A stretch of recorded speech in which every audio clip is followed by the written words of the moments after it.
आशा करती हूँ आप सब अच्छे होंगे। जैसे कि आपको पता है हमारा इंटरव्यू में क्या-क्या आ सकता है, क्वेश्चन का सीरीज़ मैंने स्टार्ट कर दिया हूँ। इसके दौरान ये मेरा शायद थर्ड लेक्चर है। इस थर्ड लेक्चर में हम आज जानने वाले हैं ट्रांसफार्मर में लॉसेस क्या-क्या होता है। कोई भी इंटरव्यू में कोई भी आपको क्वेश्चन अगर आ जाता है कि ट्रांसफार्मर में लॉसेस क्या-क्या होता है, थोड़ा बताइए। तो आपको सिर्फ ट्रांसफार्मर को आपका दिमाग में लाना है और आपका दिमाग दिमाग में ट्रांसफार्मर लाने के बाद, उसके बाद ट्रांसफार्मर में सिर्फ एक ठो कोर है एंड वाइंडिंग है। ट्रांसफार्मर के अंदर क्या है? कोर है और वाइंडिंग है। उस कोर में जो लॉस होता है, उसको बोलते हैं कोर लॉसेस। क्या बोलते हैं? Core losses. एंड कोर के ऊपर जो वाइंडिंग रहता है, वो कॉपर का होता है, तो उसमें सर बोल वो एक ठो लॉस और एक ठो लॉस हो जाता है, उसको सर हम बोलते हैं सर कॉपर लॉसेस। क्या बोलते हैं? कॉपर लॉसेस, ठीक है? दोनों लॉसेस होता है। पहला लॉसेस हमारा कोर लॉसेस है। कोर लॉस सर कोर में 2 टाइप का लॉसेस होता है सर हमारा। एक तो होता है ईडी करंट लॉसेस एंड एक दूसरा होता है सर हिस्टैरिसीस लॉसेस। तब सर पूछेंगे आपको, थोड़ा बताइए ईडी करंट लॉसेस किसको हम बोलेंगे ईडी करंट लॉसेस? चलिए पहले हम देखते हैं ईडी करंट लॉसेस हम किसको बोलते हैं। गौर से ध्यान कीजिए इस फिगर को, ठीक है? इस फिगर में आपको क्या दिखाई दे रहा है? पहले आपको प्राइमरी सप्लाई आप वोल्टेज दे रहे हो, सही है? उस वोल्टेज में उस वोल्टेज के कारण एक तो करंट प्रोड्यूस हो रहा है। वो जो करंट है वो प्राइमरी वाइंडिंग में करंट उत्पन्न हो गया। और primary due to this is the AC supply. तो एसी सप्लाई में जब भी करंट उत्पन्न होता है कोई भी कंडक्टर में, उसके आजू बाजू में एक तो मैग्नेटिक फील्ड क्रिएट हो जाता है। इसका मतलब ये जो मेरा कोर है, उस कोर अब कैसा बिहेव करेगा? एक मैग्नेट की तरह बिहेव करेगा। कैसा बिहेव करेगा? एक मैग्नेट की तरह बिहेव करेगा।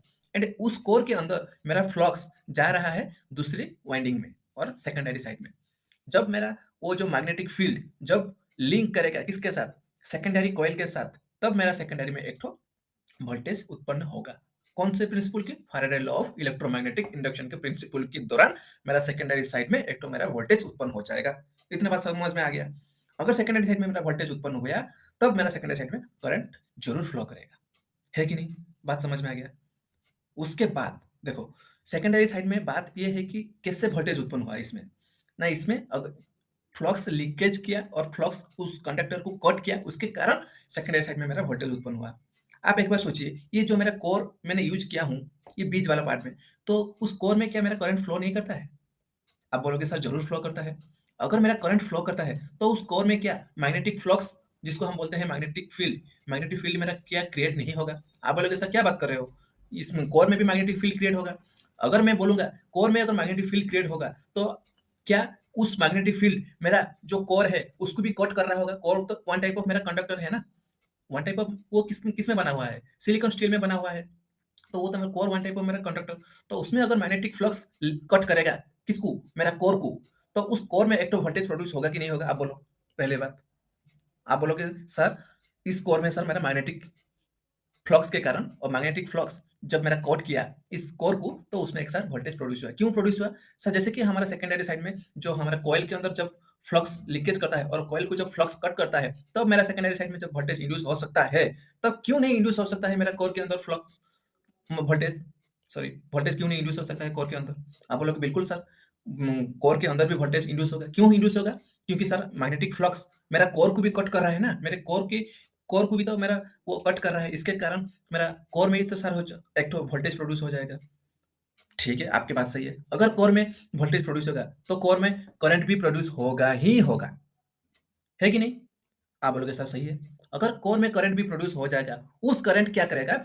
जो मेरे प्राइमरी साइड में करंट आ रहा था, मेन करंट को मेरा वापस करेगा। तो उसमें जो लॉसेस हो जाता है, उसी लॉस को सर बोलते हैं सर ईडी करंट लॉसेस। बात समझ में आया? बात समझ में आया?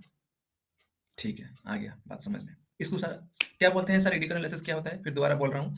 सर मेरा प्राइमरी साइड में जब सप्लाई जाता है, करंट जब जाता है, और सेकेंडरी साइड में जब मेरा वोल्टेज प्रोड्यूस होता है, किसके कारण वोल्टेज प्रोड्यूस होता है? सर मेरा फ्लक्स मेरा सेकेंडरी साइड कॉइल को कट कर रहा है, इसके कारण मेरा सेकेंडरी साइड में वोल्टेज प्रोड्यूस हो रहा है।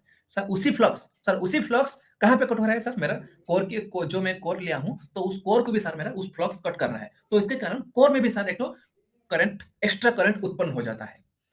उस एक्स्ट्रा करंट सर का डायरेक्शन क्या रहता है? सर मेन करंट जिस डायरेक्शन में आ रहा है सर प्राइमरी साइड से, उसका ऑपोजिट डायरेक्शन में मेरा सर उस करंट मेरा प्रोड्यूस हो रहा है। ड्यू टू फ्लक्स मेरा कट कर रहा है सर कोर को। इसके कारण सर जो भी लॉसेस होता है, उसको सर बोलते हैं sir ED current losses. Example दे रहा हूँ आपको एक ठो। एग्ज़ाम्पल क्या है देखिए, सपोज़ आप एक नदी बह रहा है, ठीक है? उस नदी के बहने का डायरेक्शन में आप अगर तैर रहे हो, तो आपको कोई इफ़र्ट करने का ज़रूरत नहीं है। आप ऐसे ही मतलब ईज़िली आप नदी जिस दिशा में जा रहा है और जिस जिस दिशा में बह रहा है, उस दिशा में आपको वो ले जाएगा। लेकिन अगर आप जिस दिशा में नदी बह रहा है, उसका अपोज़िट डायरेक्शन में आप तैरने के लिए कोशिश करोगे, तो कुछ ना कुछ मतलब आप कोशिश कर रहे हो कि मेरा जो नदी का फ्लो का डायरेक्शन है, उसके अपोज़िट साइड में अगर मैं तैरूँगा, तो मेरे को कुछ ना कुछ एनर्जी चाहिए ऊपर चढ़ने के लिए, ऊपर जाने के लिए। तो मेरा वन टाइप ऑफ वहाँ पे एनर्जी लॉस होता है। ठीक है? आई थिंक आपको इस एग्ज़ाम्पल के दौरान आपको समझ में आ गया होगा। ठीक है? ईडी लॉसेस करंट इसको हम बोलते हैं। उसके बाद सर ईडी करंट लॉसेस तो समझ में आ गया। सर हिस्टैरिसीस लॉसेस लॉसेस फिर क्या होता है सर? ठीक है, वो भी मैं बताऊँगा। मतलब फुल कोशिश करूँगा आपको बताने के लिए। आप जैसे आपको समझ में आ जाए, ठीक है? देखिए, अगर कोई आपको पूछता है हिस्टैरिसीस लॉसेस क्या होता है? देखिए, आपको समझने के लिए पहले मैं बोल रहा हूँ। हमारा प्राइमरी साइड में ऐसी सप्लाई आ रहा है। ऐसी सप्लाई के कारण ऐसी सप्लाई क्या होता है? अल्टरनेटिंग करंट होता है। एक पॉजिटिव हाफ साइकिल होता है एंड एक ठो नेगेटिव हाफ साइकिल होता है। ये बात आप मानते हो? जी सर, बिल्कुल हम मानते हैं। देखिए, पॉजिटिव हाफ साइकिल में क्या होता है, मेरा कोर जो है वो मैग्नेटाइज़ हो जाता है। क्या हो जाता है? मैग्नेटाइज़ हो जाता है। मतलब चुंबकीय गुण उसके अंदर आ जाता है। एंड जब मेरा साइकिल नेगेटिव हाफ साइकिल में जब मैं चल रहा होता है, तो उसके दौरान मेरा कोर जो है, कोर डीमैग्नेटाइज़ हो जाता है। क्या हो जाता है? डीमैग्नेटाइज़ हो जाता है। पॉजिटिव हाफ साइकिल में मेरा कोर मैग्नेटाइज़ होता है, मतलब इसके अंदर चुंबकीय गुण आ जाता है एंड नेगेटिव हाफ साइकिल में मेरा कोर डीमैग्नेटाइज़ होता है। क्या होता है? डीमैग्नेटाइज़ होता है। तो आप सोचिए फ्रीक्वेंसी कितना है एसी में? 50 हर्ट्ज मतलब 1 सेकंड में आपका 50 बार मतलब 50 बार up down, up down, up down होता है। मतलब मेरा कोर मैग्नेटाइज़ होता है, फिर डिमैग्नेटाइज़ होता है। मैग्नेटाइज़ होता है, फिर डिमैग्नेटाइज़ होता है 1 सेकंड में। कितने बार? 50 बार। अगर कोई भी मटेरियल को अगर आपको आप इधर खींचोगे, फिर उधर खींचोगे, इधर खींचोगे, फिर उधर खींचोगे, तो उसमें जो मटेरियल है उसका स्ट्रेंथ वो कम जाएगा मतलब वो वीक हो जाएगा क्योंकि उसके ऊपर ज़्यादा अगर वर्क करोगे, अगर सपोज़ मान लो मैं एग्ज़ाम्पल की तरह आप ले रहा हूँ, कोई पत्थर है, पत्थर के ऊपर आप एक रस्सी घुमा दिए हो एंड उस रस्सी को एक बार इधर खींच रहे हो, एक बार उधर खींच रहे हो, एक बार इधर, एक बार उधर, तो उसके कारण पत्थर में भी दाग आ जाएगा, पत्थर में भी कुछ ना कुछ लॉस हो जाएगा, ठीक है? इसी प्रकार जब मेरा कोर जब मैं सप्लाई देता हूँ, एक बार मैग्नेटाइज़ होता है, एक बार डिमैग्नेटाइज़ होता है, एक बार मैग्नेटाइज़ होता है, एक बार डिमैग्नेटाइज़ होता है। तो इसके कारण मेरा कोर में हीट प्रोड्यूस हो जाता है। क्या प्रोड्यूस हो जाता है? हीट प्रोड्यूस हो जाता है। वो जो हीट है, वो मेरा वन टाइप ऑफ लॉसेस है। क्या है? वन टाइप ऑफ मेरा लॉसेस है क्योंकि मैंने इलेक्ट्रिकल एनर्जी दिया था, मुझे चाहिए था इलेक्ट्रिकल एनर्जी, बट कुछ एनर्जी क्या हुआ? हीट के फॉर्म में लॉसेस हो गया। तो उसको बोलते हैं sir hysteresis losses. I think आपको समझ में आ गया होगा हिस्टैरिसीस लॉसेस क्या होता है। अगर समझ में नहीं आया फिर दोबारा से थोड़ा-सा पॉज़ बैक करके आप वीडियो को रन कीजिए, तब आपको पता चल जाएगा हिस्टैरिसीस लॉसेस क्या होता है। ठीक है? तब आप सर बोलोगे सर हिस्टैरिसीस लॉसेस को नहीं पहले ईडी करंट लॉसेस पहले सर ईडी करंट लॉसेस को कम करने के लिए सर क्या हम यूज़ करेंगे? सही बात है आपका। अभी मैं बोलता हूँ। देखिए, हमारा जो कोर है, उस कोर में पतली-पतली कोर जो शीट है, उसके अंदर एक ठो लैमिनेटेड मतलब पेपर दिया जाता है। जिसके कारण एक कोर दूसरे कोर से मतलब एक कोर का प्लेट दूसरी कोर का प्लेट से जिसे संबंध में ना आए और कॉन्टैक्ट में ना आए। इसके कारण हम उसके बीच में एक ठो लैमिनेटेड पेपर दे देते हैं। जिसके कारण मेरा जो ईडी करंट लॉसेस हो रहा था, वो मेरा कम होगा। ठीक है?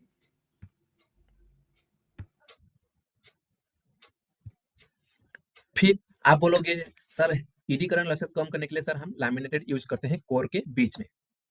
तब आप क्वेश्चन पूछोगे सर हिस्टैरिसीस लॉसेस को कम करने के लिए क्या यूज़ करते हैं सर? देखो, हिस्टैरिसीस लॉसेस की यूज़ करने के लिए हमको ट्रांसफार्मर के कोर जिस मटेरियल से बनाया जाता है, उस मटेरियल की कैपेसिटी मतलब अच्छा मटेरियल को हमको चूज़ करना है। अच्छा मटेरियल जब आप चूज़ करोगे, तब उसमें क्या अगर मैग्नेटाइज़ होता है उस मटेरियल और डीमैग्नेटाइज़ होता है, उसके कारण उस मटेरियल में उतना कैपेबिलिटी होना चाहिए, उस प्रॉब्लम को झेलने के लिए, जिसके कारण वो हीट कम प्रोड्यूस करेगा। सो इसीलिए हम ऐसे मटेरियल को चुने हैं, जिसके कारण हमारे ट्रांसफार्मर में हिस्टैरिसीस लॉसेस कम होता है और वो मटेरियल है सिलिकॉन स्टील। स्टील के साथ हम सिलिकॉन को ऐड कर देते हैं एंड उसका प्रॉपर्टीज़ है, वो मैग्नेटाइज़ होने और डीमैग्नेटाइज़ होने के वक़्त वो ज़्यादा मतलब कम हीट प्रोड्यूस करेगा, ठीक है? तो इसी प्रकार हम गुड मटेरियल चूज़ करके हम हिस्टैरिसीस लॉसेस को कम कर सकते हैं। एंड दूसरा क्वेश्चन आपके माइंड में आ रहा होगा, सर जो ट्रांसफार्मर के बीच में हम लैमिनेटेड करेंगे, सर लैमिनेटेड का थिकनेस कितना होगा? देखिए लैमिनेट का थिकनेस होगा 0.3 एमएम टू 0.5 एमएम तक, ठीक है? 0.3 एमएम तक, 0.5 एमएम तक, ओके? हिस्टैरिसीस लॉसेस समझ में आ गया एंड ईडी करंट लॉसेस समझ में आ गया। कैसे इसको कम करेंगे वो भी समझ में आ गया। ठीक है सर, सही बात है। उसके बाद हम जाएँगे सर कॉपर लॉसेस। क्या लॉसेस? कॉपर लॉसेस जो यहाँ पे हम देखे थे, ठीक है? आपको इस तरह का आंसर देना है, सर कॉपर लॉसेस जो है सर कोई भी एक कंडक्टर में जब हम लेते हैं तो उस कंडक्टर में सर रेजिस्टेंस होता है। क्या होता है? रेजिस्टेंस होता है। सर उस रेजिस्टेंस का प्रॉपर्टीज है वो करंट को ऑपोज करेगा, करंट को जाने के लिए नहीं देगा। तो उसके कारण जो भी हीट प्रोड्यूस होता है उस कंडक्टर के अंदर, तो उस लॉसेस को हम सर बोलते हैं कॉपर लॉसेस। क्या बोलते हैं? उस लॉसेस को कॉपर लॉसेस। कॉपर लॉसेस जो भी रेजिस्टेंस के कारण जो भी लॉसेस हो रहा है मेरा करंट जाने के रास्ता में, तो उसको सर हम बोलेंगे क्या? Copper losses. आई थिंक आपको ये दोनों पूरा कंफर्म क्लियर हो चुका होगा। ट्रांसफार्मर में अगर कोई भी आपको किसी समय कोई भी वक्त आपको पूछेगा ट्रांसफार्मर में क्या क्या लॉस होता है, आपको मुंह तोड़ जवाब देना है और ऐसा बताना है तो वो दोबारा आपको पूछने के लिए कोशिश नहीं करेगा। सो आज के लिए इतना ही। Thank you. All the best.